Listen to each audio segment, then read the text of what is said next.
इस वीडियो में हम बात करेंगे लेडी मैकबेथ के कैरेक्टर के बारे में। Lady Macbeth is one of the Shakespeare's most famous and frightening female characters. यदि फीमेल कैरेक्टर्स की बात कर लें तो शेक्सपियर की सबसे ज़्यादा प्रसिद्ध, चर्चित और फ्राइटनिंग कहा गया यानी डरावनी कैरेक्टर्स में से एक हैं लेडी मैकबेथ। तो आपने यदि नॉवेल पढ़ा होगा मैकबेथ तो आपको तो आइडिया होगा ही कि ये किस कदर जो है यानी इसका कितना ज़्यादा खूंखार कैरेक्टर है इस प्ले में, इस नॉवेल में, है ना। आगे बात करें तो she is when we first सी हर, जब हम उसे देखते हैं पहली बार हम नॉवेल में उसे, तो सी इज़ ऑलरेडी प्लॉटिंग और प्लानिंग डंकन्स मर्डर। वो डंकन के मर्डर को प्लान कर रही है। She is stronger, cruel and ambitious more than her husband. अब उसके कैरेक्टर की बात कर लें तो बहुत स्ट्रॉन्ग है। स्ट्रॉन्ग कह सकते हैं कि अंदर से ताकतवर तो नहीं, लेकिन कह सकते हैं कि क्रूएल्टी में वो आगे है ना। क्रूएल भी है एंड एम्बिशियस। एम्बिशियस क्या होता है, यानी इसको महत्वाकांक्षी कहा जाता है हिंदी में, यानी वो लाइक कह सकते हैं कि अपने पति को एक अच्छे से अच्छे स्थान पर देखना चाहती है, तो इसे हम एम्बिशियस कहते हैं अंग्रेजी में। मोर देन हर हस्बैंड, वो अपने पति से भी ज़्यादा महत्वाकांक्षी है, यानी जितनी मैकबेथ की इच्छा नहीं थी कि वो राजा बने, उससे ज़्यादा कहीं जो है लेडी मैकबेथ की इच्छा थी। She seems fully aware of this and knows that she will have to push Macbeth into committing murder। मतलब उसको ये बेहतर पता है, बहुत अच्छे से पता है कि उसको प्रोवोक करना होगा, उसको उकसाना होगा, उसको मारने के लिए डंकन को, किंग को मारने के लिए, तभी जाकर जो है मेरा पति यानी मैकबेथ राजा बन पाएगा। At the point she wishes that she were not a woman, मतलब कई जगहों पर उसे ऐसा लगता है कि वो वुमन नहीं है, वो एक मर्द है, लाइक वो इसलिए ऐसे वो अपने पति को हमेशा उकसाती रहती है, so that she could do it herself. और वो कभी कभी ऐसा जताती भी है, वो इतना ज़्यादा, आप यदि प्ले को पढ़िएगा नॉवेल को डिटेल्स में तो आपको ये समझ में आएगा कि किस कदर वो जो है कितना ज़्यादा वो प्रोवोकेटिव काम की है, कितना ज़्यादा वो उकसाई है। उसको बोलती है कि अगर तुम मर्द हो तो लो चाकू और उसे जाकर मार दो, नहीं तो मैं खुद ये कर सकती हूँ, तुम्हारी ज़रूरत नहीं है। मतलब वो इतना ज़्यादा वो कह सकते हैं कि बोली है इस चीज़ को, that she could do it herself. मतलब कभी कभी वो दिखाती है कि यदि मैं मर्दाना होती, लाइक मैन होती, तो मैं खुद ये सब कर बैठती। This theme of relationship between gender and power is की टू लेडी मैकबेथ्स कैरेक्टर। और यहाँ पर कह सकते हैं कि एक रिलेशनशिप इस्टेब्लिश किया गया है जेंडर और पावर के बीच, यानी जेंडर यानी यहाँ लिंग हो गया, यानी एक महिला होते हुए भी वो अपने शक्ति को किस कदर यहाँ पर बताती है कि महिला क्या कर सकती है ना। अब महिला क्या कर सकती है, आपको तो रामायण महाभारत बड़ा बड़ा उदाहरण है। आगे बढ़े तो her husband thinks that she is a masculine, मतलब उसका पति भी ऐसा सोचता है कि वो कोई पुरुष है, उसके अंदर कोई पुरुष की आत्मा है, मैस्कुलिन सॉल है ना, विद अ फीमेल बॉडी, उसकी बस शरीर स्त्री की है, वो अंदर से जो है वो एक पुरुष है, ऐसा उसका पति यानी मैकबेथ भी सोचता है। The whole situation which is created by the both characters, दोनों कैरेक्टर्स के द्वारा जो सिचुएशन बनाए गए हैं, जो भी सिचुएशन क्रिएट हुए हैं, seems to link masculinity to ambition and violence, यानी मैस्कुलिनिटी यानी दिखाया गया कि यहाँ की किस तरह से एक पुरुषत्व, यानी यदि कोई पुरुष होता है तो वो दो ही चीज़ होता है उसका, ये तो एक तो एम्बिशन होता है, वो महत्वाकांक्षी बहुत ज़्यादा होता है, उसकी इच्छाएं होती है, और दूसरा हिंसा, यानी इसमें दिखाया गया कि पुरुष हिंसक प्रवृत्ति के होते हैं। तो ये भी एक तरह से यहाँ पर कह सकते हैं कि बात की गई है।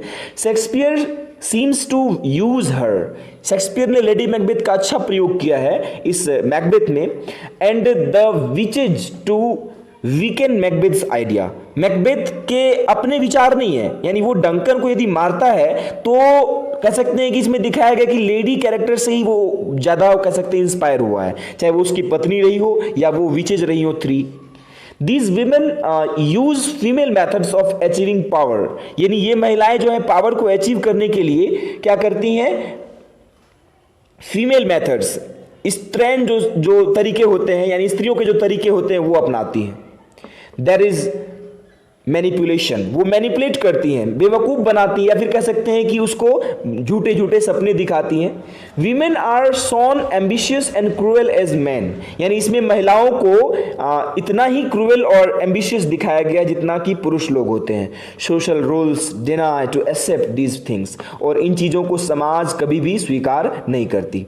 Lady Macbeth manipulates her husband with remarkable effectiveness, मतलब वो अपने पति को कह सकते हैं कि बहुत ही तरह से वो प्रभावित करती है, इम्प्रेस करती है। Over riding all his objections, वो हर तरह के आरोप को खारिज करते हुए, ऑब्जेक्शंस मतलब रोक टोक, यानी ये कुछ भी बोलता है ना कि वो नहीं करेगा ऐसा, तो लग कह सकते हैं कि वो कुछ ऐसा बोलती है ताकि वो उस चीज़ से पीछे ना हटे। When he hesitates to murder, जब वह हिचकिचाता है मर्डर करने से, सी रिपीटेडली, वो बार बार क्वेश्चन करती है हिज मैनहुड, उसके मर्दानगी पर सवाल उठाती है। तुम मर्द हो, मतलब बार बार उसको ऐसा कहना, उकसाना कहकर, तो कह सकते हैं कि यह किस तरह का कैरेक्टर आप खुद समझ सकते हैं। She continues this until he feels that he must commit murder to prove himself, और अंत तक यानी फाइनली उसको इतना ज़्यादा मजबूर कर देती है, लाचार कर देती है कि उसको अपने आप को मर्द साबित करने के लिए वो मर्डर करना पड़ता है, राजा बनने के लिए नहीं। तो सोच सकते हैं ये यहाँ पर ये कौन रीजन रहा होगा, यानी मैकबेथ का डेथ, मैकबेथ ने जो भी डेथ का वजह जो बना वो उसके पीछे कौन असली कारण है, आप समझ ही रहे हैं। यानी कह सकते हैं कि किंग डंकन का जो डेथ हुआ उसका असली वजह यानी लेडी मैकबेथ है, और वो विचेज हैं जिन्होंने प्रोफेसी करी है, जिन्होंने भविष्यवाणी करी है। Lady Macbeth remarkable strength of the king, और जो उसकी जो ताकत है कह सकते हैं, है ना, it is lady Macbeth who studies her husband's nerves immediately after the crime, और वो अपने पति को संभालती भी है। जैसे ही वो मार कर आता है तो ये बहुत ही घबरा सा जाता है, वो बार बार अपने हाथ धोने जाता है, उसे लगता है कि मेरे हाथ से खून नहीं छूट रहे हैं, तो ये चीज़ को वो हैंडल करने का बहुत ही कोशिश करती है। Afterwards however she begins a slow slide into madness, हालांकि वो कुछ समय बाद वो पागलपन उसका हो जाता है, वो पागल हो जाती है, लाइक उसको एक दौरा सा आ जाता है, जस्ट बिकॉज ऑफ एम्बिशन। कारण क्या रहा कि उसका एम्बिशन जो था, इसी कारण से उसे ऐसा होता है। She is stronger than Macbeth, वो मैकबेथ से भी कहीं ना कहीं ज्यादा मजबूत है अंदर से। बिफोर द क्राइम, क्राइम से पहले ही, क्राइम के बाद वो धीरे धीरे कमजोर पड़ती जाती है।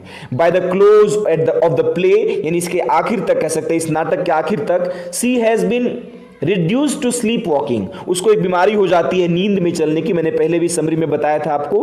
Through the castle trying to wash away an invisible blood stain. अब देखिए इसको भी बराबर लगता था कि वो जो खून के धब्बे हैं, ब्लड स्टैन मतलब हो गया खून के धब्बे, इनविजिबल मतलब जो दिखते नहीं थे, इसको बार बार ऐसा लगता था, वास्तव में वो होता नहीं था, लेकिन इसे लगता था कि जो है इसके हाथ में वो खून के धब्बे लगे हैं, और ये कैसल में यानी पूरे किले में, पूरे गढ़ में इधर से उधर घूमते रहती थी अपने हाथों को धोने के लिए, अपने हाथों से उस खून को छिपाने के लिए।